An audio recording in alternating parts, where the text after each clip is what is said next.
The weight of exhaustion pulls at my shoulders as I fumble with my keys, barely registering the familiar click of my front door lock. Another day of endless meetings and forced smiles leaves me craving the sanctuary of my empty apartment. I drop my bag by the door, the soft thud echoing in the silence, and reach for my phone on the hallway table where I'd forgotten it this morning. The screen illuminates with a notification that makes me pause. A video message from Aunt Susan. Strangesh never sends videos. My thumb hovers over the play button as I sink into my favorite armchair, the one that still smells faintly of my grandmother's perfume. The familiar scent usually brings comfort, but tonight something feels off. A whisper of unease crawls up my spine as I press play.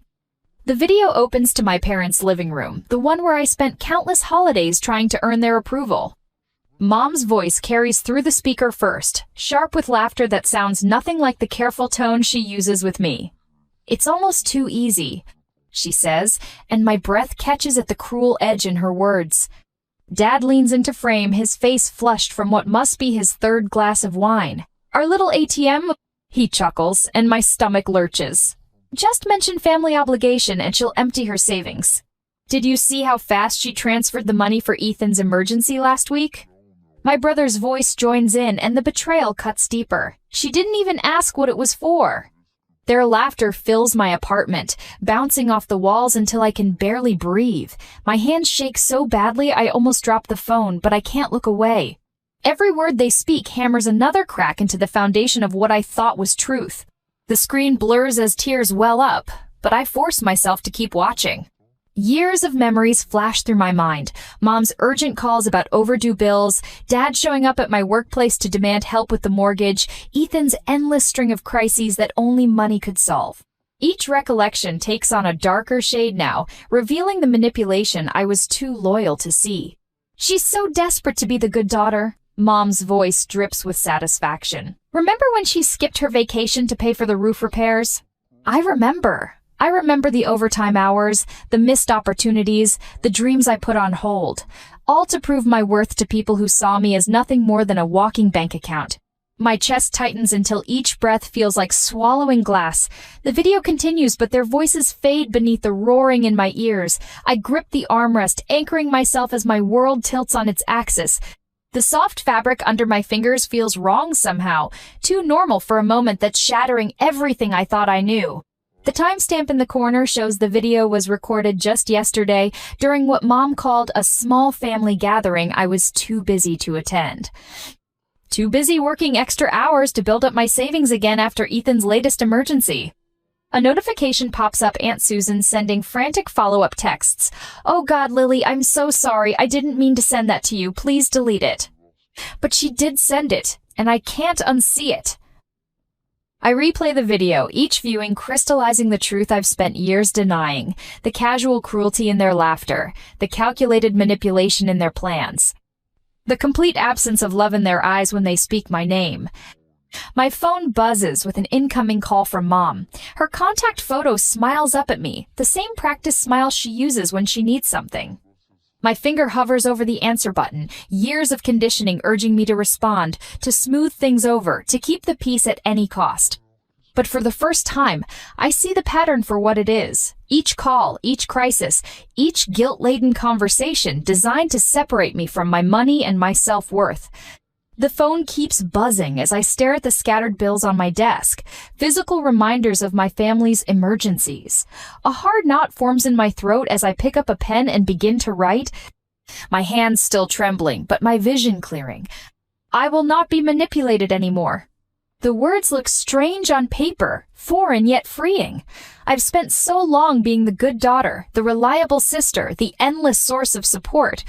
But as I sit in my darkening apartment watching my mother's call fade to a missed notification, I realize something that shakes me to my core. I don't know who I am without their demands.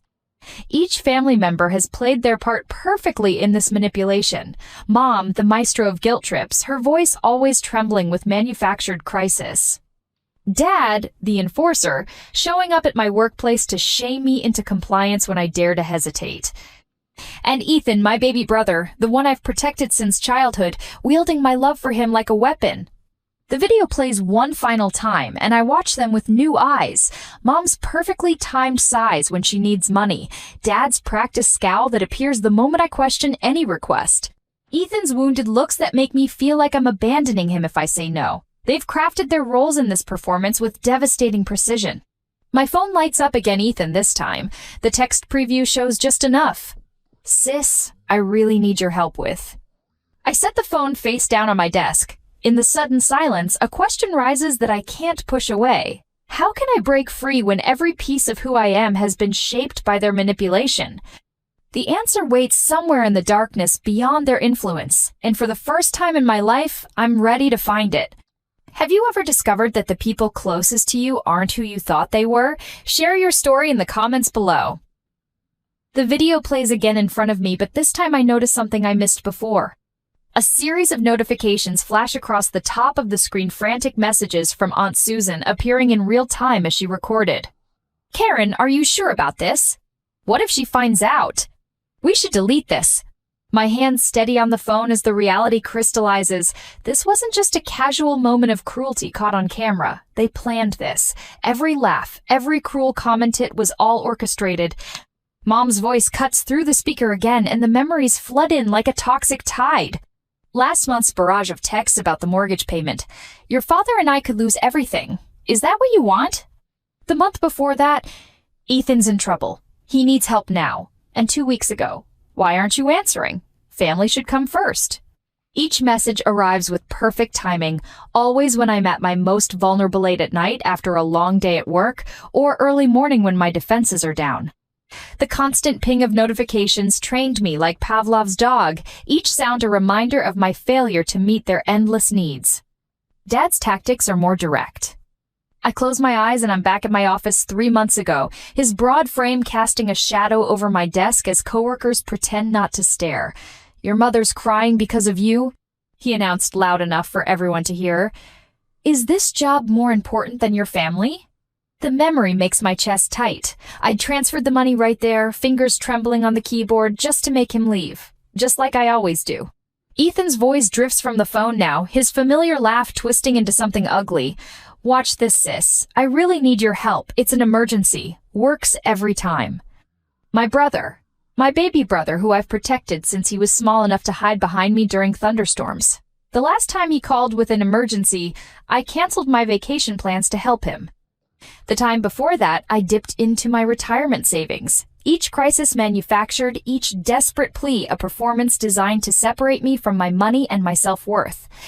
A text from Jessica lights up my screen, breaking through the spiral of memories. Hey, you've seemed off lately. Want to grab coffee? Jessica, who noticed something was wrong weeks ago, who gently suggested I talk to her mentor Michael about setting boundaries. I dismissed her concerns then, defending my family's honor like a good daughter should.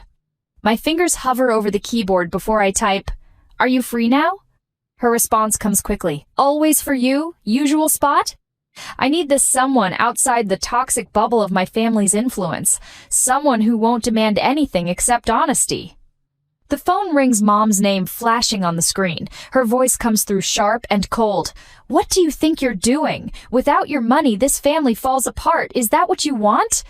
Your father's health isn't getting any better, and Ethan's about to lose his apartment." She pauses, letting the weight of her words sink in. "If you abandon us now, don't expect to ever be welcomed back." The familiar guilt rises, but something else rises with it. Anger. Hot and clarifying, burning away the fog of manipulation. My fingers move across the keyboard, typing out words I never thought I'd dare to send. "I'm not sending money this month." The response is immediate. Accusations of betrayal, reminders of all they've sacrificed, threats of what my defiance will cost. Each message designed to break my resolve, to force me back into line. My phone buzzes with another message, this time from Michael, Jessica's mentor. "Jessica told me what's happening. Remember, setting boundaries isn't betrayal. Call me if you need backup." But as the texts pour in, I notice my laptop screen blinking with a new email notification. The subject line stops my breath. R.E. Lily's account, next steps. I open it with trembling fingers, and my world shifts again. There, in crisp black and white, is an email chain between my family members, detailing their plans for the coming months. Each crisis scheduled and scripted, each guilt trip carefully crafted to maximize impact. They've been coordinating their attacks, timing their demands to ensure I never have a chance to build my savings or question their motives. The evidence of their calculations sears itself into my mind. This isn't just about money anymore. This is about power, control, the systematic destruction of my independence disguised as family obligation. Mom's contact photo flashes on my phone again, her practiced smile now a grotesque reminder of every lie she's ever told me. But for the first time, I let it ring unanswered, my eyes fixed on the email that changes everything.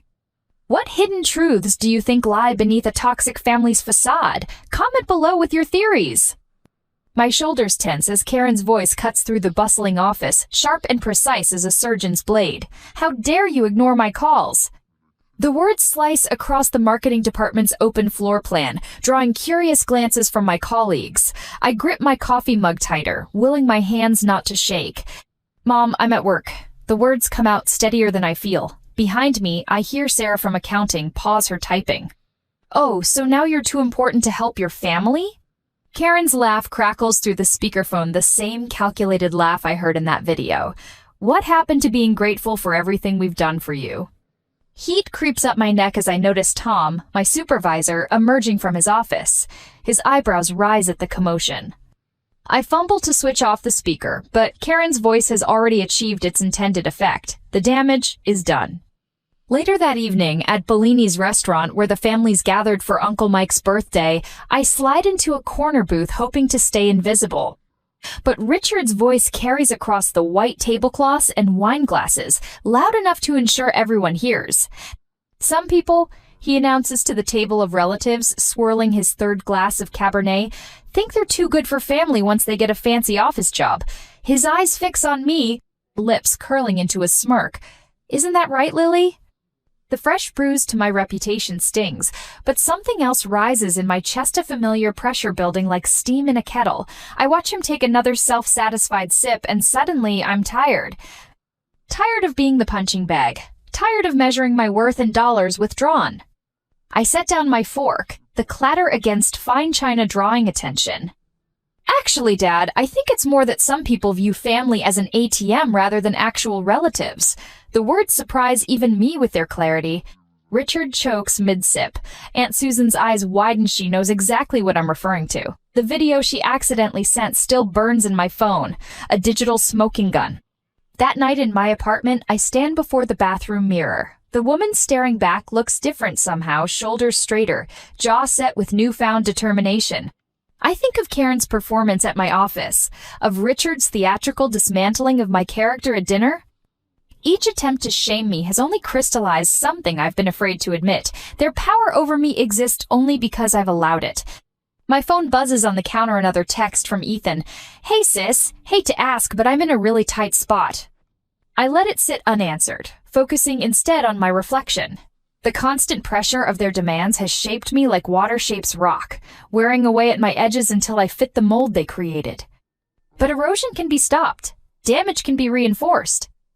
I grab my laptop and open a new document.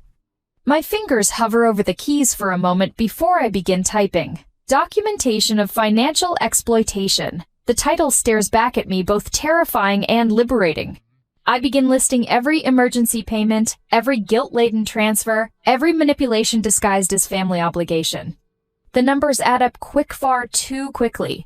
Years of helping out with mortgages, car payments, and Ethan's endless crises scroll down my screen. Each entry reinforces my resolve. This isn't help anymore. It's systematic exploitation. A new text lights up my phone, Jessica, this time. Coffee tomorrow? Been worried about you. Jessica, who's watched this pattern play out for years. Jessica, who's never asked me for a dime. I text back a quick, yes, something warming in my chest that feels like hope. The next morning, the familiar scent of coffee and pastries at the daily grind wraps around me like a comfortable sweater. Jessica slides into the seat across from me, and I notice Michael, my old mentor from grad school, approaching with 3 steaming mugs. I hope you don't mind, Jessica says. I asked Michael to join us. We're worried, Lil. Michael sets down the coffee and fixes me with the same steady gaze that got me through my thesis anxiety. Your father came by my office yesterday, he says quietly, making some interesting claims about your mental state. The old Lily would have crumbled at this news, but I think of the documentation waiting on my laptop, of Karen's public performance, of Richard's wine-soaked accusations. I wrap my hands around the warm mug, drawing strength from its solidity. They're escalating, I say, surprised by the clinical tone in my voice, because they're losing control. Jessica reaches across the table, squeezing my hand. You don't have to go through this alone. Michael nods, pulling out a business card. I have a friend who specializes in financial abuse cases, just to understand your options. I take the card, its edges sharp and clean against my fingers. In its blank white surface, I see possibilities I've never allowed myself to consider. The pressure in my chest transforms into something else, not quite peace, not quite triumph, but perhaps the first real breath I've taken in years. Just remember, Ethan's voice cuts through the weekend quiet of Thompson Park. Everything our parents did was for you, Lily. The music lessons, the college tours. He gestures broadly to our gathered friends at the community barbecue, his voice carrying across the lawn. While I had to figure everything out myself, I watch the faces of our childhood friends shift uncomfortably. This is classic Ethan turning every gathering into a performance of his victimhood. Tell them about the car they bought you, he continues, voice dripping with mock sweetness, while I had to take the bus. The car they convinced me to co-sign for, I correct quietly. The one I'm still paying off 5 years later.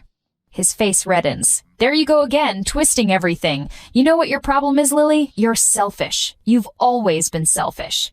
Something inside me snaps. Years of swallowed responses rise to the surface. Selfish? My voice carries across the stunned silence.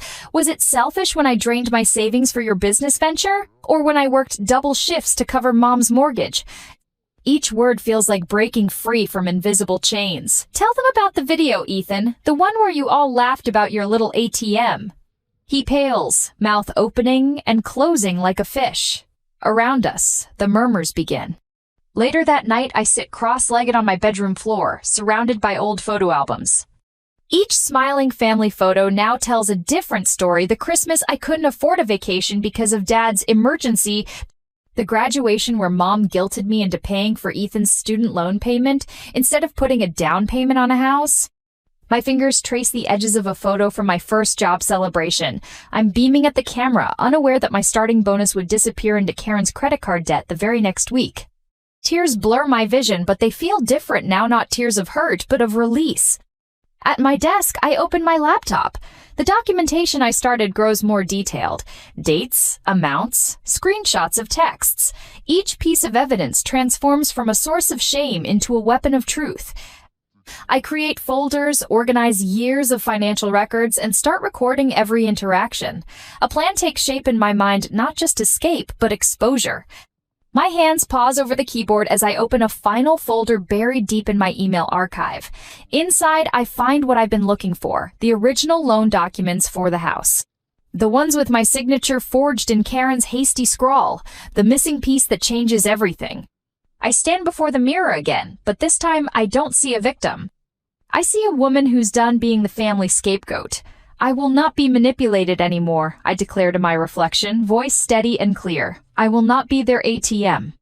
The pressure in my chest transforms into something else, not quite peace, not quite triumph, but perhaps the first real breath I've taken in years.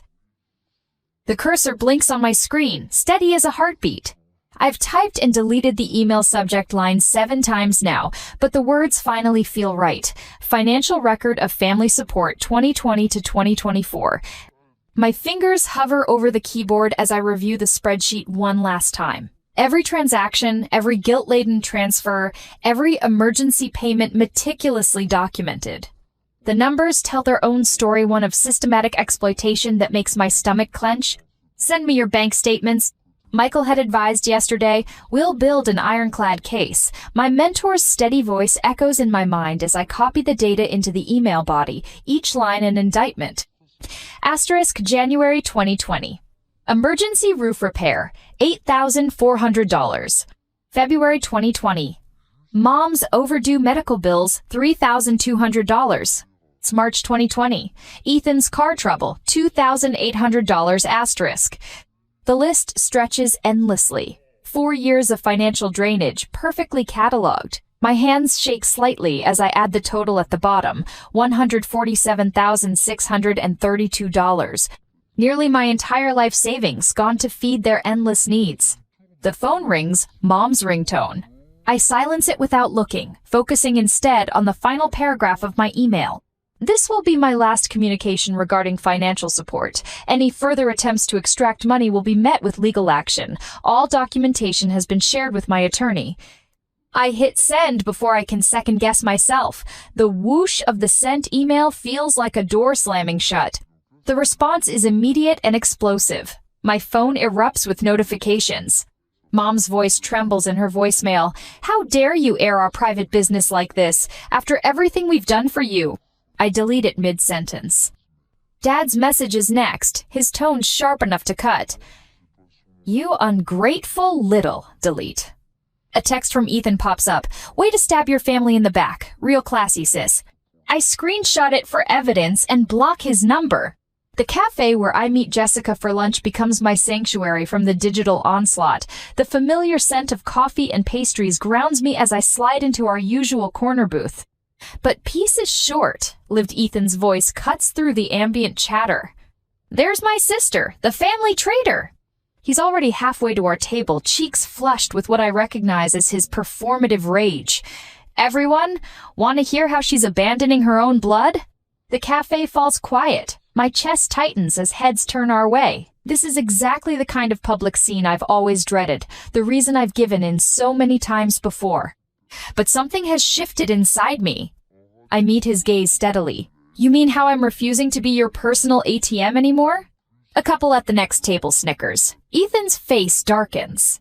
You've taken everything from us, he spits. Actually, I pull out my phone, opening the spreadsheet.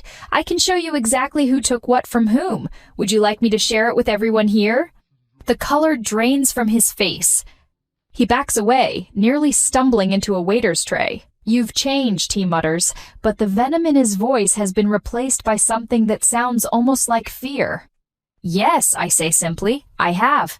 Later that evening, in the community hall I've rented for this purpose, I stand before my extended family with a projector remote in my hand.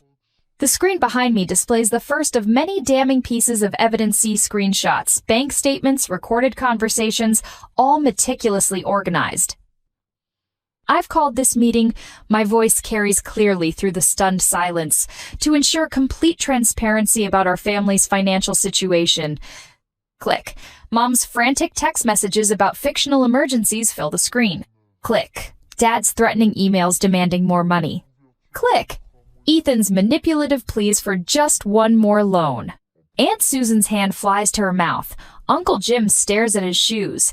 Cousin Rachel whispers something to her husband that makes him shake his head in disgust. As I continue my presentation, I watch the family's carefully constructed facade crumble. With each new revelation, their web of lies unravels further. The power they've held over me for so long dissolves in the harsh light of truth. My phone buzzes with a notification. Jessica has posted our cafe confrontation online, accompanied by a fierce defense of my actions.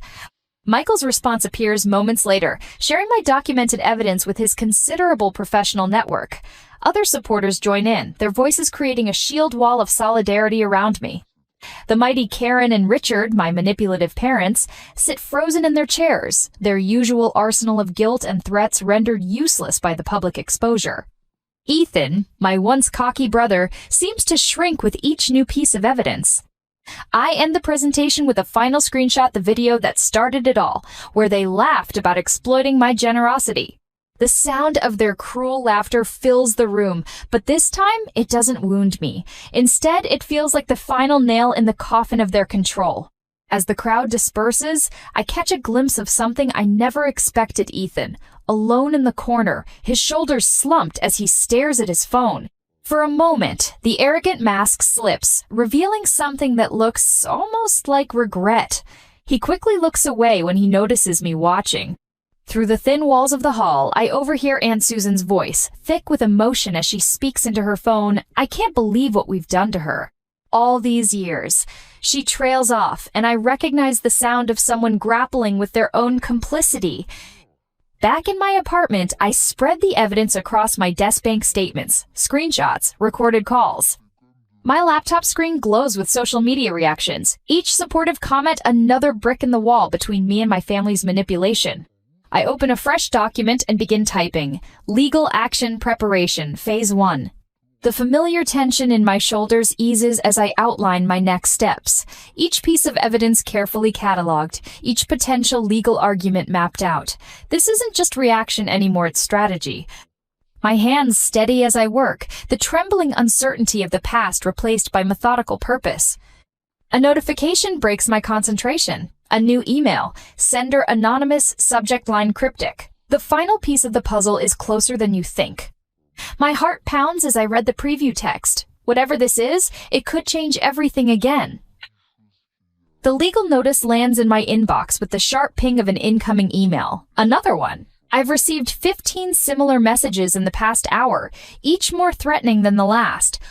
My mother's latest reads like a war declaration, peppered with phrases like moral bankruptcy and sacred family duty. My phone buzzes again, Dad this time. His voicemail notification popping up alongside a local news article where he's quoted calling me a daughter who's abandoned her family's values. The irony would be funny if it didn't make my stomach twist. I minimize his message and open my laptop instead. The document I've been preparing glows on the screen. Bank statements, text messages, recorded conversations, a digital paper trail of years of exploitation. Each piece of evidence has been meticulously organized, ready for the press conference I've scheduled for tomorrow. My brother's face appears on the television as I'm reviewing the files. He's standing at a podium, Mom hovering by his side like a puppet master. Family isn't just about blood, Ethan declares, his voice cracking with manufactured emotion. It's about sacrifice, about responsibility. My sister has forgotten that. The words hit their intended mark. Me chest tightens with familiar guilt, but this time, the feeling doesn't take root. Instead, I think of the video that started all this, of their laughter as they called me their walking ATM. The memory straightens my spine. My phone lights up with a message from Sarah, my PR consultant. Community centers booked. Local press confirmed. You ready? My fingers hover over the keyboard for a moment before I type, yes. The next morning, I stand before a packed room. Cameras click and whir as I step up to the podium, my USB drive containing the evidence feeling heavy in my hand. The weight of what I'm about to do settles on my shoulders, but it doesn't crush me. Not anymore. For years, I begin, my voice steady despite my racing heart. I believed that family meant sacrificing everything, your savings, your dreams, your self-worth. Today, I'm going to show you what that sacrifice really looked like. The first bank statement appears on the screen behind me. Mom's urgent text about the mortgage payment she couldn't make, the one I later discovered she'd spent on a luxury cruise. Dad's threatening email about showing up at my workplace if I didn't help with Ethan's emergency car repairs the same car he sold a week later for profit. Murmurs ripple through the crowd as each piece of evidence builds upon the last. The room grows tense with collective shock as the full scope of their manipulation unfolds on the screen. I keep my voice level, letting the facts speak for themselves.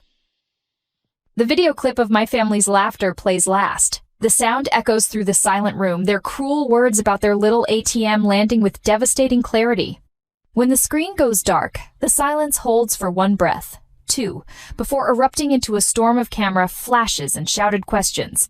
My phone explodes with notifications as the story hits social media. Within hours, the video goes viral, my family's carefully crafted image crumbling under the weight of their exposed lies. Local news stations pick up the story, their coverage spreading like wildfire across national networks. A week later, I stand before another audience, this time at a community forum on financial abuse. Mom, Dad, and Ethan sit in the front row, their lawyers flanking them like guards. They're here to attempt damage control, but their usual tactics feel hollow under the harsh fluorescent lights and dozens of watchful eyes. You've heard my family's version of events, I say into the microphone, my voice carrying to every corner of the room. About duty, about obligation, about the daughter who betrayed their trust.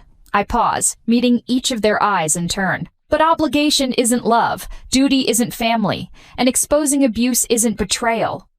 The applause starts slowly, then builds into a wave that drowns out my parents' attempts to interrupt. I watch their faces as their last grip on control slips away, replaced by the dawning realization that their power was always built on sand. The final battle takes place in a courtroom 3 days later. My lawyer presents our dossier to a panel of judges, the evidence even more damning under the stark courtroom lights. Mom and Dad sit rigid in their chairs as the judge reviews years of financial manipulation, their faces growing paler with each documented instance of exploitation. When the judge speaks, her voice rings with certainty. The court finds clear evidence of systematic financial exploitation. She looks directly at my family. All claims on Miss Anderson's financial support are hereby nullified. The words echo through the courtroom, and for the first time in years, I feel truly free. The gallery erupts in supportive murmurs as my family's lawyers shuffle their papers, desperately searching for grounds to appeal. But we all know it's over. As I leave the courthouse, reporters thrust microphones toward me, asking how it feels to win, but my attention is caught by something else. My phone screen lighting up with a notification. An encrypted message from an unknown number. The final chapter is yet to be written. I tuck the phone away, feeling the weight of unfinished business settle alongside my victory. The truth has been told, justice has been served, but something tells me this story isn't over yet.